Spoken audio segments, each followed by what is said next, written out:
Hai, jumpa lagi dengan saya Arthur Jefferson Maya. Kali ini saya berada di kota Bangkok, Thailand. Sekedar sharing saja bahwa peristiwa penyerangan Israel terhadap Iran ini memberikan kita pemahaman yang sangat luas dan sangat kritis tentu saja. Banyak analis yang memprediksikan bahwa perang nuklir itu sudah sangat dekat, atau kita sementara mendekati perang yang sangat besar. Lalu dalam perjalanan Pattaya ke Bangkok, saya coba membuka beberapa data dan membacanya. Dan beberapa data menunjukkan bahwa ada data yang tidak tersingkap atau tidak terungkap, atau wacana yang sengaja ditenggelamkan atau disingkirkan dari pemberitaan. Nah, ini yang saya coba telusur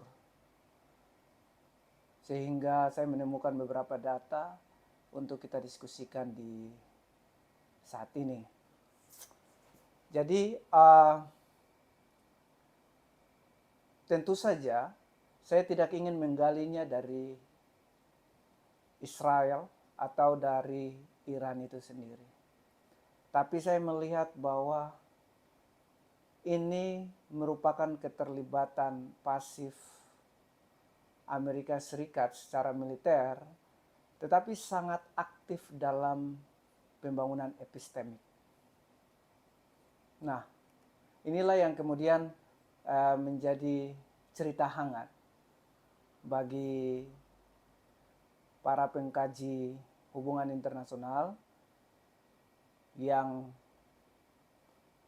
mencoba melihat penggalian lebih dalam terkait peran Amerika Serikat pada Racing Lion tersebut. Menjabarkan satu persatu data yang saya tuliskan beberapa dari sumber yang terpercaya. Saya ingin mengkerangkai diskusi kita ini dengan 3 konsep yang sudah kita diskusikan dalam power knowledge. Yang pertama adalah subjugated knowledge. Akan menjadi pisau analisis dalam melihat data yang sesimpel pemberitaan dan melihat wacana yang sangat hegemonik. Dan yang kedua adalah problematika atau problematization. Ini adalah rangkaian suatu pelabelan atau isu yang kemudian dinarasikan sebagai sebuah masalah. Nah, kemudian yang ketiga, kita akan dibingkai juga oleh dividing practice. Ini adalah salah satu konsep yang tidak sering didiskusikan dalam power knowledge, tapi ini menjadi penting dalam hal melihat data dalam perspektif dekonstruksi untuk pengkategorian, klasifikasi, dan kemudian juga pelabelan terhadap suatu individu, kelompok, atau negara tertentu. Ya,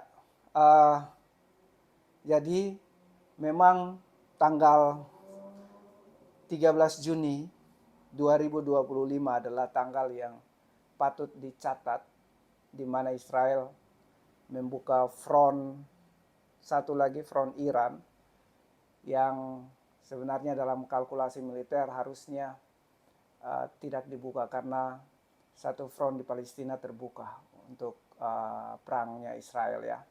Ini adalah tindakan yang menurut saya sangat berani dan tidak bisa kita katakan saya sebagai self defense. Hanya saja memang publik kemudian mengatakan ini sebagai self defense karena publik dikuasai sama berbagai negara-negara yang mendukung sekutu.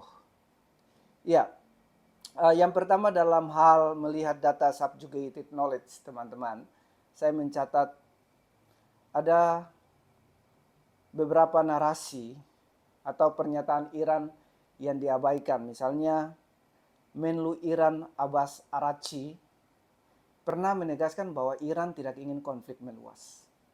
Ini perlu dicatat karena kita tidak pernah mendengarkan itu. Dan menyatakan bahwa serangan Israel adalah aksi agresi, sementara negosiasi nuklir dibatalkan. Nah, yang kedua, pernyataan resmi Iran juga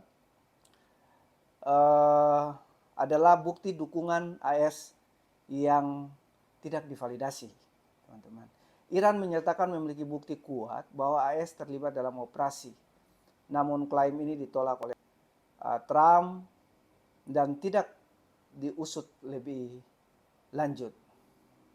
Nah, kalau kita lihat pernyataan resmi Iran yang pertama, maka kita akan temukan bahwa narasi yang bahkan hampir tidak muncul di media global. Yang muncul itu hanyalah ancaman nuklir Iran. Teman-teman, saya ingin memberikan penglihatan ya bahwa sebenarnya yang terlihat itu adalah narasi yang hegemonik. Narasi yang terus diproduksi.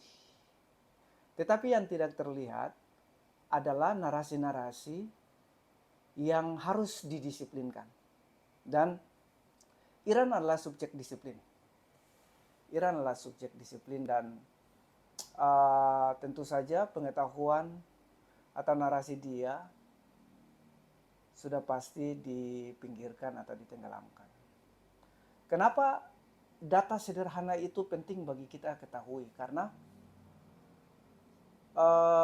rezim kebenaran atau suatu kebenaran itu datang dari relasi kuasa. Atau relasi kuasa menciptakan rezim kebenaran. Ini sangat kaitan erat dengan AS yang kemudian terus-menerus menciptakan pemberitaan bahwa nuklir Iran adalah ancaman. Tentu saja bahwa power knowledge tidak hanya menciptakan rezim kebenaran, tidak hanya menciptakan kebenaran. Tetapi power knowledge juga menyingkirkan sisi lain dari kebenaran.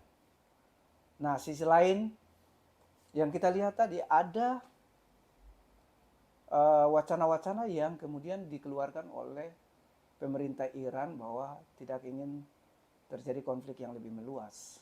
Tapi ternyata berita tersebut atau informasi tersebut tidak terpublish dengan baik, tidak dibangun, dan yang kelihatan di global adalah nuklir Iran adalah ancaman. Ini adalah bagian pertama yang harus kita diskusikan. Kemudian yang kedua, yang saya catatkan di sini, yang kedua itu adalah problematika, teman. Problematika ini kalau kita lihat ini merupakan krisis manufacturing. Jadi ada pembingkaian ancaman nuklir eksistensial. Kita coba lihat data yang beredar ya. AS dan Israel menyatakan bahwa serangan ditujukan untuk meredam kemampuan nuklir dan misil Iran. Ini adalah sebuah pernyataan yang menggambarkan bahwa sebenarnya serangan tersebut adalah self-defense. Serangan tersebut adalah self-defense. Kita lihat konstruksi status darurat ya. Presiden Trump menyatakan bahwa serangan bisa terjadi kapan saja dan mengeluarkan ultimatum 60 hari agar Iran menerima kesepakatan nuklir. 13 Juni itu tepatnya 61 hari, guys. Jadi kita melihat bahwa setelah 60 hari ultimatumnya Trump, hari ke-61 itu terjadi yang namanya penyerangan dari Israel ke Iran. Ini luar biasa. Kalau kita melihat Israel sama Iran menurut saya ini adalah penglihatan yang belum nyata, samar-samar kalau kita melihat Iran sama Israel. Tapi kalau kita melihat ini bagian daripada upaya Amerika Serikat atau peran Amerika Serikat yang lebih dominan, ya. Kenapa? Karena sebelumnya Trump sudah mengultimatum bahwa negosiasi ini jika lewat dari 60 hari, maka akan terjadi yang namanya agresi. Namun setelah agresi, media mencuat bahwa ini adalah self defense. Ini adalah perbuatan yang terlegitimasi secara politik. Ini sesuatu yang baik dalam kelangsungan perdamaian yang selama ini kita jaga. Nah, yang keluar di publik adalah bahwa Amerika Serikat tidak secara langsung terlibat dalam perang tersebut. Benar. Tetapi secara epistemik ini adalah peran Amerika Serikat. Jadi menurut saya ini perang epistemik. Media yang beredar bahwa Amerika tidak terlibat, tetapi sebenarnya terlibat langsung di dalamnya. Apalagi kalau kita melihat ultimatum daripada Trump tersebut. Nah, satu lagi variabel yang kemudian kita coba telaah, yaitu variabel terkait dividing practice. Ini adalah bentuk teknik penguasaan atau teknik pendisiplinan, teknik pengkategorian, teknik pengklasifikasian, dan terakhir itu tahapannya adalah pelabelan. Jadi klasifikasi antara Israel dan Iran jelas dalam wacana hegemonik bahwa Israel adalah demokrasi, Iran adalah otoritarianisme. Iran adalah negara yang sangat bahaya kalau dibiarkan memiliki nuklir. Jadi Israel memiliki nuklir tidak mengapa, tapi Iran memiliki nuklir menjadi masalah. Ini adalah pelabelan terhadap negara. Kalau sekutu aman, kalau bukan sekutu tidak aman. Kalau demokrasi aman, kalau bukan demokrasi tidak aman. Ini adalah suatu pengkategorian atau klasifikasi negara. Nah, dividing practice ini untuk mempermudah negara-negara besar bertindak. Dividing practice ini untuk mempermudah aktor-aktor hegemonik untuk mengambil kebijakan yang lebih ekstrim. Namun sebenarnya peperangan terjadi dalam epistemik. Jadi dibangun dulu logika itu kepada dunia agar dunia tahu bahwa Israel itu adalah sekutu yang sangat demokrasi, yang menjunjung tinggi demokrasi, dan Iran adalah bukan sekutu atau negara yang memiliki ancaman luar biasa jika memiliki nuklir, bukan terkait dengan pertahanan keamanan nasionalnya, tetapi berbahaya bagi kemaslahatan dunia. Ini pelabelan, teman-teman. Ini label. Ini lagi-lagi pengkategorian dan pengklasifikasian dan menempelkan label pada suatu negara itu sangat berbahaya. Tetapi hal itu dilakukan untuk apa? Untuk produksi pengetahuan. Untuk produksi pengetahuan supaya apa? Supaya Iran menjadi aktor yang terdisiplin. Iran adalah aktor yang harus didisiplinkan. Nah, produksi pengetahuan inilah yang kemudian nyata dalam penghukuman atau pemberian sanksi setelah Iran tidak mau didisiplinkan. Mencoba keluar dari 60 hari dan akhirnya diberikan sanksi lah. Diberikan sanksi. Kalau kita sebut ini sebagai agresi, nanti mungkin teman-teman nggak sepakat. Padahal ini benar-benar ofensif. Ini benar-benar agresif. Hanya saja memang media percaya bahwa self-defense yang dilakukan oleh Israel adalah tindakan yang terlegitimasi. Tindakan yang baik karena Iran menyembunyikan nuklir sehingga butuh pengungkapan tersendiri atau butuh serangan di saat diplomasi sampai 60 hari tidak mendapatkan tujuannya. Mungkin itu ketiga analisis data yang sedikit saja teman-teman, tapi menunjukkan adanya